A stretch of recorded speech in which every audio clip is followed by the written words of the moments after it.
Start off, my name is Matthew from Liking Me podcast, and I just felt compelled to make another video.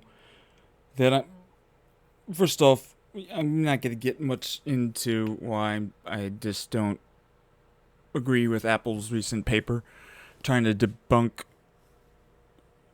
AI models' thinking or reasoning, because based on their explanation and perspective, I could say that, okay, yeah, if I'm coming in with that perspective, then sure. But I think it's a limited perspective, and I think that kind of gets to the heart of the bigger conversation about all of what AI reasoning and even trying to assess it really is, right? So there's been other research recently, too, that's come out. So imagine there's a room of top mathematicians, right? People spend their lives untangling proofs, because this recently happened in May, putting a large language model through its paces, right? The model not only answers, but what happened in May, the model not only answers most of the hardest questions, but it occasionally does so in ways that unsettle them, right? So the output's right, but the explanation or the reasoning that they observe the model showing, they provide, it's either superficial, suspiciously tidy, or plainly wrong, right? So the output is right, but the reasoning doesn't necessarily add up or satisfy what we think it should be, what we humans think it should be, right? So what exactly should we conclude from that moment of disquiet? First, we have to confess we do not possess a universally accepted yardstick for reasoning, any more than we have one for consciousness. Philosophers, logicians, cognitive scientists, and AI researchers each slice the concept differently. So when we say a system isn't really reasoning or thinking, kind of like Apple was saying, we're comparing it to a definition that we haven't even finished drafting ourselves. So that ought to make us cautious. Perhaps the system is reasoning, just not in the lineage of syllogisms, proof sketches, and show your work steps we have inherited from Aristotle and Euclid, basically the way we humans reason. Second, we need to confront a possibility that sits at the heart of super intelligence. When a mind has absorbed an almost frictionless model of the world, derivation can collapse into immediate recognition.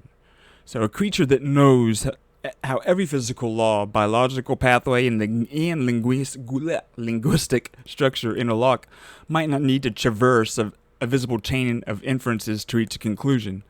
For it, answers could feel atomic, much the way a grandmaster simply sees the best chess move without enumerating variations aloud. So if that's true, demanding a human-style proof from such a system is less a window into its cognition than a ritual meant to soothe our anxieties. And third, we should remember that today's models are literally trained to be cooperative storytellers. They mirror our preferences, supplying explanations that sound reasonable because bland assurance is rewarded in their training, and that's just built into them. The chain of thought they print is therefore suspect in itself, partly faithful to some hidden computation and partly theater that's designed to make us nod. Treating those explanations as ground truth is like accepting a politeness formula as evidence of genuine emotion.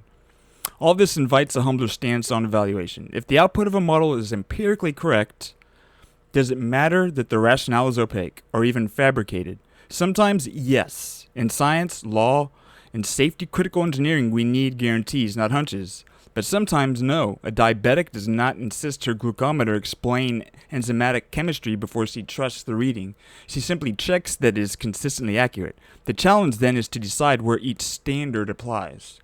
Perhaps the future lies in a dual system approach.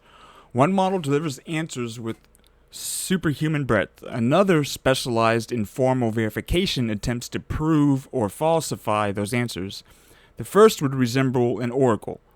The second, a tribunal. Together, they could give society the confidence it needs without forcing the oracle to contort itself into a parody of human logic.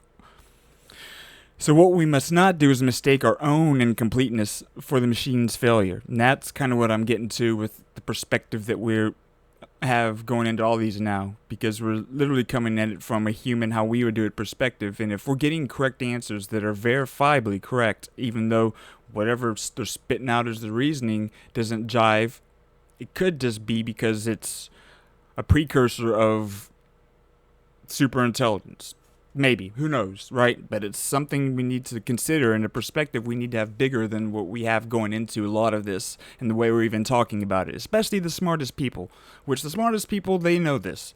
I'm saying something that they know.